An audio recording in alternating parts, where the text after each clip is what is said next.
Hello दोस्तों, मेरे online platform संतोड़ा maths academy में आपका स्वागत है। अपन अंक गणित श्रृंखला के रूप में प्रतियोगिता परीक्षा के लिए पढ़ रहे थे। उससे पहले मैं आपको कहना चाहूंगा कि अपन लोग जब 10 दिन हो चुके हैं, अपन लोग प्रतिशतता पढ़ रहे थे और प्रतिशतता के अंदर विभिन्न प्रकार के अपन लोगों ने उनके टाइप्स वगैरह क्वेश्चंस किए। उसके बाद अपन लोगों ने उनके जो मिक्सर पे आधारित क्वेश्चन थे वो भी किए। अब हालांकि विशेष तौर से प्रतिशत खुद टॉपिक तो था, वो तो अंतिम दौर का था। अब उसके आगे अपन लोग आज लाभ हानि टॉपिक कर रहे हैं। लाभ और हानि टॉपिक कर रहे हैं। उसके लिए देखो,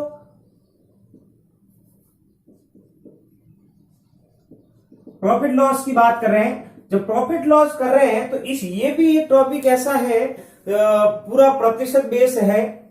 इससे पहले मैं आपको कहना चाहूंगा कि मेरे इस वीडियो को हर लिंक आपके पास प्राप्त होने के लिए, हर नोटिफिकेशन प्राप्त होने के लिए आप मेरे चैनल को सब्सक्राइब कीजिए। पास में बेल आइकन है, उसको प्रेस कीजिए ताकि प्रत्येक नोटिफिकेशन आपके पास आए और अपने दोस्तों को शेयर कीजिए और बढ़िया तरीके से पढ़ने का आनंद लीजिए। अब देखो, लॉस एंड प्रॉफिट की बात कर रहे हैं। लॉस प्रॉफिट के अंदर जिस तरह से पहले अपन लोग प्रतिशतता की बात की है, अब उस प्रतिशतता के बाद में जब अपन लोग ये लॉस प्रॉफिट की तरफ बढ़ते हैं तो बिल्कुल बढ़िया सा अपन लोगों ने प्रतिशत को 10 दिन में पढ़ा है, विभिन्न प्रकार से पढ़ा है और हम भी उम्मीद करते हैं कि आपने भी उस मेथड को फॉलो किया था। अब जैसे देखें कि अब इसके अंदर जो क्रम आती है उनको सबसे पहले तो बात कर लेते हैं। तो सबसे पहले इसकी बात आएगी, जैसे क्रम मूल्य क्या होता है। क्रम मूल्य, अब क्रम मूल्य का मतलब हम लोग सीपी लिखेंगे, कॉस्ट प्राइस कहेंगे। उसके बाद आपके पास विक्रय मूल्य आएगा जिसे अपन सेलिंग प्राइस कह रहे हैं। उसके बाद आपके पास दलाली शब्द आ जाएगा कहीं कहीं। उसके साथ कहीं कहीं आपको कमीशन आ सकता है, कभी कभी उसका कमीशन अंकित मूल्य आ सकता है। अंकित मूल्य शब्द को यूज होगा। कभी कभी आपके पास लाभ, कभी कभी हानि, कभी कभी लाभ प्रतिशत की बात करेगा और कभी कभी हानि प्रतिशत का बात करेगा। अब देखो, इन सब के लिए कभी कभी देखो ये शब्द भी आएगा मूलधन, और दूसरा विशेष तौर से तो ये मूलधन और मिश्र धन दोनों के दोनों ब्याज के रूप में काम करेंगे। आप लोगों को यहाँ यदि ये शब्द रहता है लाभ हानि के रूप में, यदि इसको नहीं पढ़ेगा तो भी काम चल जाएगा। अब देखो, क्रम मूल्य क्या होता है उसको देखें सबसे पहले तो। अब क्रम मूल्य दोस्तों वो होगा यदि अपन जब किसी वस्तु को यदि होलसेलर फैक्ट्री से खरीदता है, जब फैक्ट्री से खरीदा तो जब फैक्ट्री ने उस वस्तु की कीमत जो रखी थी, वस्तु की कीमत ली थी होलसेलर से,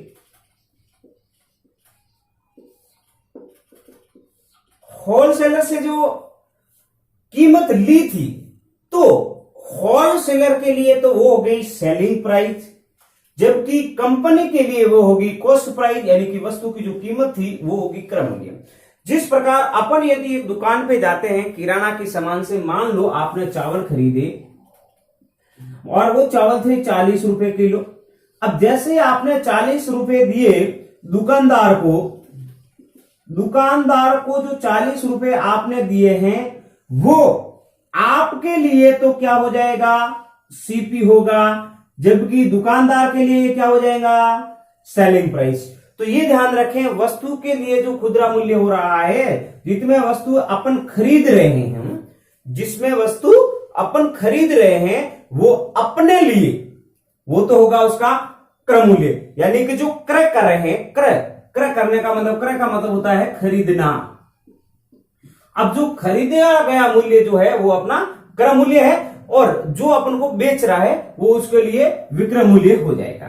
अब तीसरा शब्द जो अपना आ रहा है, दलाली कह सकते हैं या फिर कमीशन है। इसके साथ में यदि बट्टा भी लिखें अपन तो भी अच्छी बात है। अब देखो उसके बाद यदि अपन कभी कभी छूट भी लिखते हैं या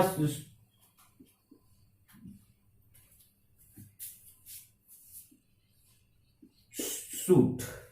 अब देखो दलाली क्या होती है, जैसे आपको अभी जैसे कोरोना में आप लोग सुन रहे हो कि जो रेमडेसिवियर इंजेक्शन है वो 5-7-8 हजार में आ रहा था और वो काला बाजारी के रूप में जो 9 हजार में आ गया। यानी कि ये जो बीच में मिल रहा है, जो दलाल होते हैं वो दलाल अपना कुछ न कुछ परसेंटेज के रूप में अपने पैसे खाते हैं। यानी कि 7 के रूप में कुछ न कुछ 7 हजार के ऊपर जो 9 हजार में बेच रहा है वो तो कुछ पैसे खाए।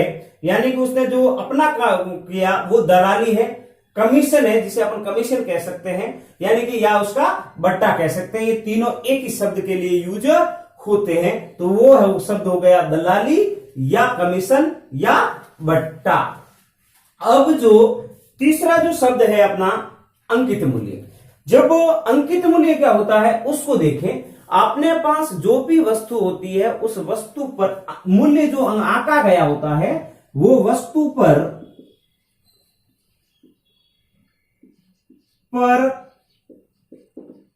आंका या अंकित जो मूल्य होगा वो अंकित मूल्य कहलाएगा, जिसे अपन मार्केट प्राइस भी कहते हैं कभी कभी। वस्तु पर आंका गया जो मूल्य है वो, जैसे मैंने कहा कि ये मेरा मार्कर 25 रुपए एमआरपी पे लिखा हुआ है। अब देखो एमआरपी 25 रुपए था, लिखा गया, चाहे भले ही मेरे को 20 रुपए में दे दिया उसने, फिर भी उसका अंकित मूल्य कितना है 25। यानी कि जो आंका गया है, अंकित किया गया है, वो मूल्य अपना अंकित मूल्य कहलाता है। उसके बाद लाभ। अब देखो लाभ क्या होता है उसको देखें। हालांकि आप लोग सब समझते हैं लाभ क्या होता है। अब देखो जो लाभ शब्द है, मान लो आपने अभी अभी मैंने उदाहरण लिया था, चावल जो थे वो 40 रुपए केजी आपने खरीदे।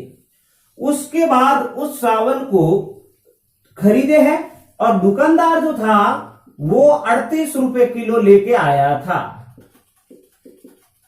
अब देखो कि जब चावल अपन को तो 40 में बेचा और दुकानदार 38 में लेकर आया, जो इन दोनों का अंतर था दुकानदार ने किया दुकानदार के लिए तो ये सेलिंग प्राइस थी और दुकानदार के लिए ये कॉस्ट प्राइस हो गई। यानी कि जो लाभ था आपके पास वो लाभ, यानी कि अपन जो विक्रय मूल्य से क्रय मूल्य को यदि अपन घटा दें तो जो डिफरेंस आएगा, यानी कि 40 माइनस के 38 के अंदर जो डिफरेंस आ रहा है तो अपन उसे लाभ कहेंगे। यानी कि यदि यही प्रकार था कि मान लो कभी कभी ऐसा होता है कि विक्रय मूल्य कम हो, जब विक्रय मूल्य अधिक हो क्रय मूल्य कम हो तब तो लाभ होता है, परंतु जब क्रय मूल्य कम हो ज्यादा हो और विक्रय मूल्य कम हो, जैसे इसको मैं विक्रय मूल्य मान लूं, जैसे विक्रय मूल्य की बात करें अपन, विक्रय मूल्य यानी कि सेलिंग प्राइस आपका मान लो 50 रुपए है और कॉस्ट प्राइस 45 रुपए ही थी, सॉरी 55 रुपए थी, तो यहां इस स्थिति के अंदर अपन को घाटा होगा यानी कि हानि होगी मतलब लॉस होगा, और लॉस होगा कहने का मतलब हो जाएगा cost price minus selling price. यानी कि ये जो अंतर होगा, यानी कि अपने जो विक्रय मूल्य और क्रय मूल्य का जो अंतर है, यदि विक्रय मूल्य क्रय मूल्य से अधिक है तो हो रहा है क्या कह रहे हैं अपन कि यदि विक्रय मूल्य क्रय मूल्य से अधिक है तो है लाभ, और विक्रय मूल्य क्रय मूल्य से कम है तो वो हो रहा है हानि। उसके बाद टॉपिक ले रहे हैं हानि प्रतिशत। अब देखो मित्रों, जब अपन लोगों ने प्रतिशत का पहला वीडियो अपन लोगों ने पढ़ा था मेरा, और मैंने उस समय आपको बताया था परसेंटेज पर क्या होता है कि वो थी कि भाई प्रत्येक 100 पर की जाने वाली गणना।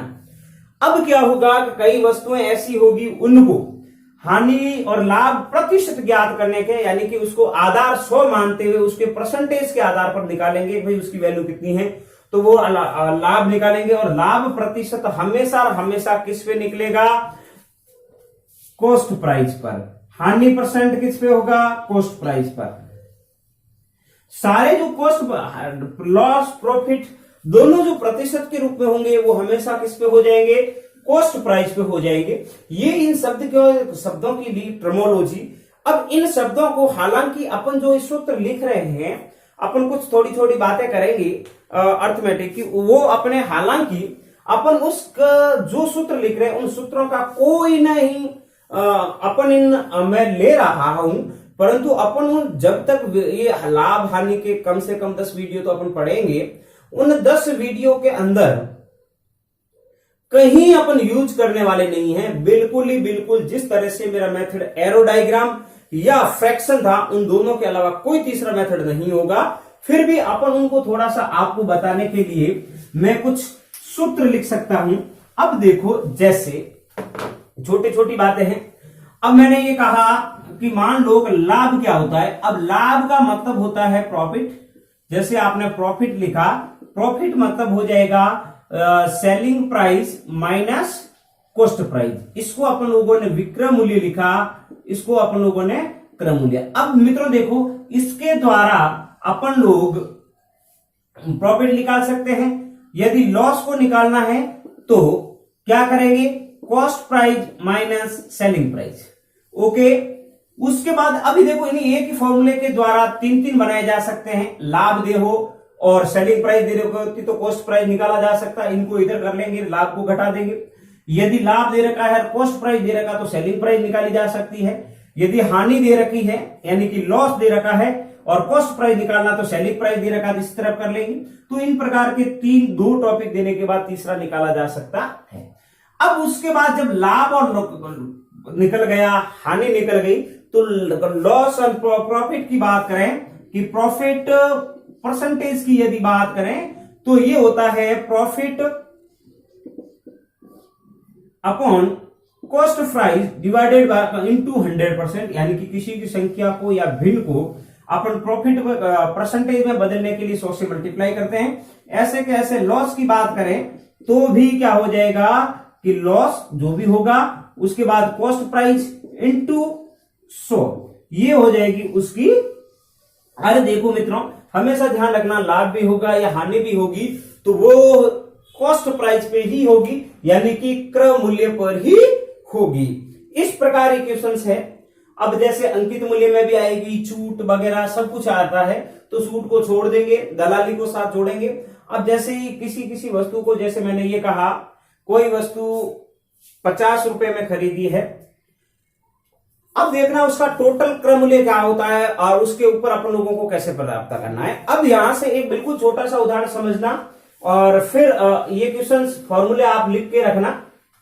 अब देखें, एक मैं छोटा सा उदाहरण ले रहा हूं, आपकी शंकाएं बहुत दूर हो जाएगी। मान लो आपने 500 रुपए के अंदर 50 केजी चावल का किट खरीदा।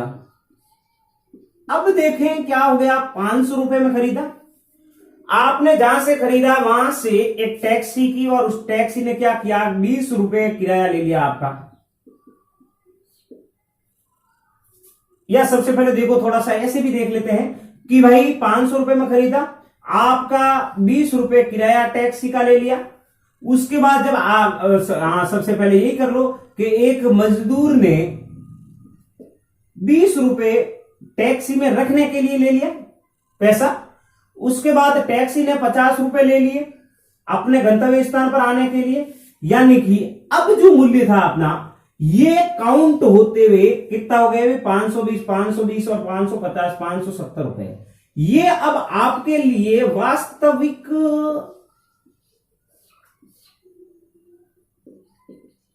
क्रय मूल्य हुआ है। ये ध्यान रखें भाई, जो मजदूर थे, टैक्सी किराया था, ये टैक्सी किराया, ये सब मिलके ही वास्तविक आपका क्रय मूल्य प्राप्त हुआ। अब इस बेस्ड पर अपन लोगों ने, मैंने कहा कि फॉर्मूले अपन, तो मैं फिर भी कह रहा हूं कंपटीशन बेस पे अपन फॉर्मूले की कहीं जरूरत नहीं रखते हैं। सिर्फ और सिर्फ अपन तो ये कह रहे हैं, कहां आपको आता है अच्छी बात है, फॉर्मूले आता तो उससे भी अच्छी बात है, उस बेस्ड पे कर रहे हो। मैं ये नहीं कहूंगा, मैं तो ये समय बचाव के लिए आपको ये कहूंगा बिगर फॉर्मूले करेंगे अपन। और एक विशेष तौर से वो जैसा फॉर्मूला था उसके द्वारा एक और किया जा सकता है, यानी कि सेलिंग प्राइस निकालने के लिए cost price into 1 plus minus loss sorry profit and loss percentage. अब जरा देखो, ये क्वेश्चन बहुत ही शानदार क्वेश्चन है। ऐसा ही अपन लोग इसी का ही शॉर्ट रूप बना के चलेंगे। अपन सेलिंग प्राइस निकालने के लिए कॉस्ट प्राइस 1 प्लस प्रॉफिट है तो ऐड हो जाएगा, और लॉस है तो घट जाएगा। तो ये इस प्रकार के क्वेश्चंस अपन लोग करते रहेंगे। अब देखो, यदि मैं इस प्रॉफिट और लॉस बेस पे आप लोगों ने जो छोटी सी थोड़ी इंट्रोडक्शन पढ़ा है इन लॉस और प्रॉफिट के रूप में, यह तो क्वेश्चन ले लेता हूं मैं एक। जैसे क्वेश्चन लिखा मैंने कि यदि कोई दुकानदार 1080 रुपए में कोई वस्तु बेचता है तथा 10% की हानि होती है, 10% की हानि होती है तथा उसे, ये लिख सकते हो, 10% की हानि होती है तो वस्तु का क्रय मूल्य ज्ञात करें। अब देखो, मैंने पहले भी कहा है कि मैं यहां फॉर्मूला का कहीं यूज नहीं लूंगा, कतई यूज नहीं लूंगा। बाकी तो आप कर सकते हो। अभी जो मैंने फॉर्मूला लिखा, क्रय मूल्य ज्ञात करना है, विक्रय मूल्य आपके पास था, लॉस प्रॉफिट पड़ा, डायरेक्ट ही फॉर्मूले के द्वारा किया जा सकता था। यानी कि जैसे मैं फॉर्मूले के द्वारा करता हूं तो selling price is equal to cost price into 1 minus हानि हो चुकी है, इसलिए लॉस परसेंट। चलो कोई दिक्कत नहीं। सेलिंग प्राइस कितना था 1080, कॉस्ट प्राइस अपने पास फाइंड करना है 1 माइनस 10/100 की बात करें 080 is equal to 9/100 into CP. 100 में से 10 गए तो 90। अब देखो 0 से 0 गया, ये 9 से गया तो 12, इधर लेके आ गए तो 1200 is equal to cost price. ये तो फॉर्मूले के द्वारा इतना होगा, इतना अपन को नहीं करना, बिल्कुल स्पष्ट ही कहा था मैं। अब यहां से क्वेश्चन को सोचो, बिल्कुल समान स्तर पर तुलना करनी है। अपन परसेंटेज पे बात कर रहे थे और मैंने पहले भी कहा था आपको कि परसेंटेज जब अपन लोग पढ़ेंगे, यानी कि परसेंटेज के अंदर प्रतिशत खुद तो पढ़ना ही पढ़ना है, उसके बाद लॉस पढ़ेंगे, प्रॉफिट पढ़ेंगे, उसके बाद कमीशन जो था, बट्टा था, वो भी पढ़ सकते हैं अपन, इस बेस पे ही पढ़ेंगे। और एलिगेशन यानी मिक्सर भी पढ़ते हैं इस बेस पे, कंपाउंड इंटरेस्ट पढ़ते हैं, सिंपल इंटरेस्ट पढ़ते हैं। तो देखो, इसको समान स्तर पर जाकर तुलना करनी है। यहां थोड़ा सा ही सोचना है, दुकानदार ने इतने में बेचा है, इसका मतलब ये क्या हो जाएगा भाई, सेलिंग प्राइस यानी कि विक्रय मूल्य हो गया। विक्रय मूल्य, अरे भाई बेचने वाला मूल्य जो अपन लोगों को दुकानदार लूटता है ना, वही पैसा है अपने लिए। अब वो जो बेचा है उसके बाद 10% हानि हुई। अब ये देखो, दुकानदार को 10% हानि, यदि 100 रुपए थे तो उसको कितने रुपए में बेचा रहे उसने, 90 रुपए में। तो वही जो 90 रुपए कीमत थी, समान स्तर पर तुलना करें, वो 90% के बराबर कितनी है भाई, 1080। बस वही स्थिति है, ये तो अभी मैंने बताई। उसके बाद अपन लोग समान स्तर पे तुलना कर रहे हैं। अपन लोगों ने पहले ये भी कहा था जो वैल्यू आ रही है उस वैल्यू में परसेंटेज का भाग देंगे, यानी कि 1080 बटे 90 इंटू परसेंटेज में कन्वर्ट करेंगे 100। देखो 0 से 0 गया, 12 नमा 108, कितना आंसर आया रे, क्रय मूल्य कितना हुआ रे, 1200 रुपए। ठीक है जी। अब ऐसे कैसे, इसी क्वेश्चन को ध्यान रखना, मैं कन्वर्ट कर रहा हूं एक दूसरे क्वेश्चन के अंदर। इसी क्वेश्चन में अपन लाभ हानि, लॉस प्रॉफिट कैसे ज्ञात करते हैं उसको देख ले। अपन ये कह रहे हैं कि किसी वस्तु का क्रय मूल्य 1200 रुपए है, अभी अभी निकाला है, तथा उसका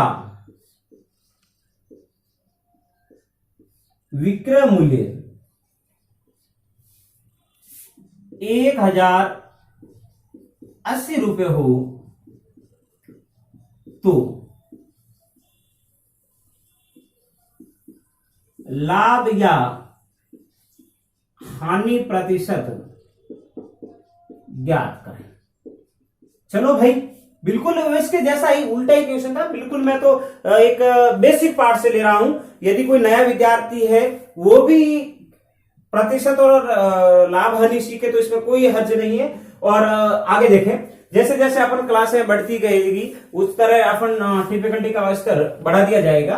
जैसे देखो, अब यहां से सिर्फ और सिर्फ पहले मैंने कहा था लाभ और हानि, तो सबसे पहले लाभ निकालने के लिए या हानि निकालने के लिए सबसे पहले तो बात यही करेंगे कि भाई loss cost price minus selling price होनी चाहिए। हानि तो आपको दिख ही रहा है। सबसे पहले तो ये ऑब्जर्व करो, ये देखो, सबसे पहले ऑब्जर्व ये करो कि क्या हो रहा है, लाभ हो रहा है या फिर हानि हो रही है। अरे देखो मित्रों, जब अपनी कॉस्ट प्राइस यानी कि अपने खरीदी गई वस्तु थी वो अपने लिए कितने पैसे, क्रय मूल्य कितना 1200 रुपए में खरीदा, आपने बेचा कितने में, 1080 में। यानी कि ये 1200 रुपए की वस्तु थी, आपने 1080 में बेची है। यानी कि कुछ कुछ दिख रहा है, सीधी सी बात है, घाटा हुआ, घाटा हुआ मतलब हानि हुई है। इसका मतलब हानि का मतलब हो गया है कि cost price minus selling price. Cost price आपकी कितनी थी रे, 1200 रुपए, माइनस सेलिंग प्राइस कितनी थी रे, 1080। आपका क्या रहा रे, कितना आंसर आ रहे, 0 का 0, 10 में से 8, फिर देखो 1 में से 0 गया तो 1 से 1 0, 120 रुपए हानि हुई है। अब हम अभी तक क्वेश्चन पूरा नहीं है, अपन को क्या कहा था, हानि प्रतिशत। तो देखो हानि प्रतिशत का फॉर्मूला अभी देखो, मैं तो बात एक सिर्फ और सिर्फ यहां आपको निकलवाने की कर रहा हूं। एक आध क्वेश्चन, हानि प्रतिशत क्या था, इधर मैंने क्या लिखा था, हानि, देखो हानि लिख रहा हूं, लॉस लिख लो, कोई दिक्कत नहीं, loss upon cost price into 100। अब देखो जब लॉस अपने पास कितना हो गया रे भाई, सेलिंग प्राइस कितनी है रे,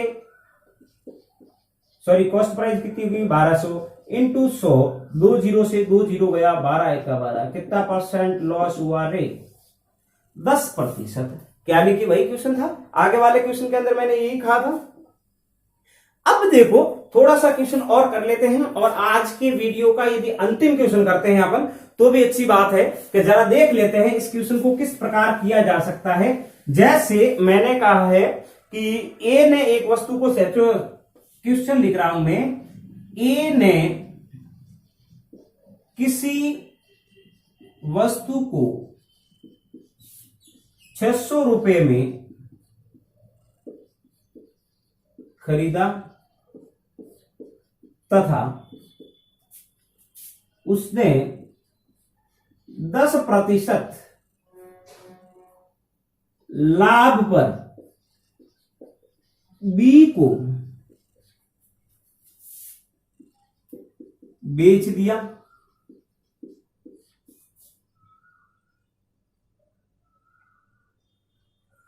तथा बी ने 20% लाभ पर सी को बेच दिया, तो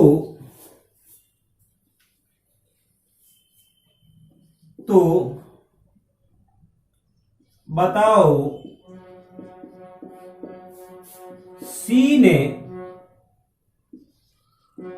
कितने में खरीदा। अब देखो बिल्कुल इजी क्वेश्चन है, और इस क्वेश्चन को देखा जाए, देखो क्या कहा इसने, बिल्कुल सीधा सा चले, ए था, एक बी है और दूसरी सी है। मान लो वस्तु का 100 रुपए था, उसने कितने परसेंट प्रॉफिट पे बेचा रे, 10% प्रॉफिट हुआ, तो कितने 110 रुपए में थे। फिर कह रहा है कि बी ने बेचा, बी ने क्या किया, 20% प्रॉफिट पे सी को बेच दिया, 20% प्रॉफिट था, इसको भी 110 का 20 मतलब कितना हो गया, 11 2 22, ऐड कर लो, 110 के अंदर 132 रुपए में खरीदा। कितने में खरीदा रे, अब 132 में खरीदा है। खरीदने के लिए बस यही अंतर था, और क्या किया जाए, बस सीधी सी बात है, यदि इसको खरीदने के लिए आप थोड़ा सा देख लें, कितने में बेचा, सी को कितने में बेचा, यानी कि बी का सी कितने में बेचा। अब यहां से देखो, जब ए 100 था, जब 100 रुपए क्रय मूल्य होते हैं तो उसके सी के लिए विक्रय मूल्य कितना आ रहा है 132। जब 1 होता है तो कितना आ रहा है 100, और यदि 600 होता है तो कितना आ रहा है, 0 से 0 गुणा कर लो, 6 दूनी 12, आशा लग गई 6 3 18 और 1 19, आशा लग गई 1 6 एकम 6 और 1 7, यही होता है। और तो क्या करें, अपना 600 ही था हम, बिल्कुल कितना आ गए भाई 792। ये इस प्रकार क्वेश्चन किए जा सकते हैं। और इस क्वेश्चन को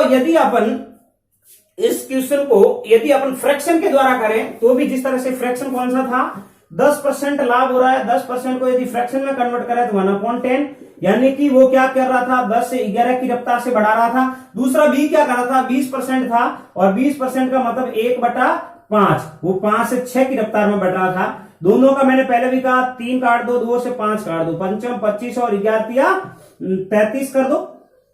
देखो टोटल पहले वैल्यू कितनी थी रे, 600, है ना। अब क्या हो जाएगी, ये कितना गुना है, गुना यदि पहले भी मैंने बताया गुना पता नहीं चलता तो उसके अंदर भाग दे दो 25 का, 25 का देखो 5 से काट 12 पड़ा 60, यही हो गया 24 का। कितने गुना हो गया रे, 24। दोनों को मल्टीप्लाई किया तो ये भी कितना गुना हो जाएगा, 24। 24 दिया 72, 72 का 2 असल लगे 7, 24 दिया 72 और 7 कितने हो गए भाई, 72 और 7 कितने, 79। ये देखो दोनों आंसर, ये और ये, जो आपको अच्छा लगे वो मेथड करा। आज की क्लास यहां तक ही, धन्यवाद।